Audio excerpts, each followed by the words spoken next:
मुन्ना मिश्रा है, ये गोपालगंज का बहुत खूंखार अपराधी है और गोपालगंज के कटैया थाना क्षेत्र में इसका गांव है पानन महुआवा नाम का। और 2020 में इसने एक अबरेज मियां नाम के आदमी से AK-47 खरीदा था 8 लाख रुपए में कहते हैं। जो अबरेज मियां है वो मांझा थाना क्षेत्र में गांव है प्रतापपुर, वहां का रहने वाला 10 बरस की कैद की सजा सुनाई है और 50,000 रुपए जुर्माना ठोका है और कहा है कि यदि ये जुर्माना नहीं देता है तो इसकी जो सजा है वो 6 महीने और बढ़ा दी जाए। ये चर्चित मुन्ना मिश्रा के ऊपर देखिए बड़ी कार्रवाई कोर्ट ने कर दी है। ऐसे में 10 साल की AK-47 मामले में उनको सजा सुनाई गई है और अब जाकर मुन्ना मिश्रा देखिए 10 साल तक जेल के सलाखों के पीछे रहेंगे। इस वक्त हमारे साथ बात करने के लिए बिहार के पूर्व IPS अमिताभ कुमार दास से जुड़ेंगे, बात करेंगे। अमिताभ दास जी, कैसे देख रहे जिस तरीके से 10 साल की सजा सुनाई गई है मुन्ना मिश्रा को? इसको जी, दर्शकों को मैं पूरा मामला बताता हूँ। ये जो मुन्ना मिश्रा है ये गोपालगंज का बहुत खूंखार अपराधी है और गोपालगंज के कटैया थाना क्षेत्र में इसका गांव है पानन महुआवा नाम है।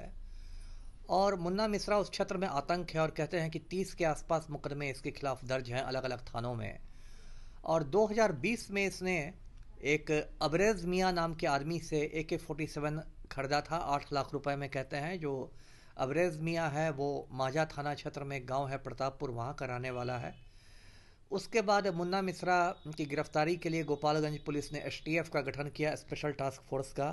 और 2021 में कटैया थाना प्रभारी ने इसकी गिरफ्तारी की और गिरफ्तारी हुई वो कटैया थाना क्षेत्र में एक जगह है पकहा 3 मुहानी से इसको गिरफ्तार किया गया। इसके पास से AK-47 मिला, उसका मैगजीन मिला जिसमें गोलियां भरी जाती हैं और 28 कारतूस भी बरामद हुए। उसके बाद 2021 में इसको चार्जशीट कर दिया गया, आरोप पत्र दायर किया गया, पुलिस ने दाखिल किया और उसके बाद इस पर 2022 में आरोप गठित हुआ कोर्ट में, चार्ज को फ्रेम किया गया। और अभी 1-2 रोज पहले जो गोपालगंज के ADJ-10 हैं श्री मानवेंद्र मिश्रा, उन्होंने मुन्ना मिश्रा को सजा सुनाई है, 10 बरस की कैद की सजा सुनाई है और 50,000 रुपए जुर्माना ठोका है और कहा है कि यदि ये जुर्माना नहीं देता है तो इसकी जो सजा है वो 6 महीने और बढ़ा दी जाएगी। तो एक बड़ी खबर आ रही है ये मुन्ना मिश्रा के संबंध में और ये AK-47 वाले मामले के संबंध में। जी, तो अब क्या होगा मुन्ना मिश्रा का?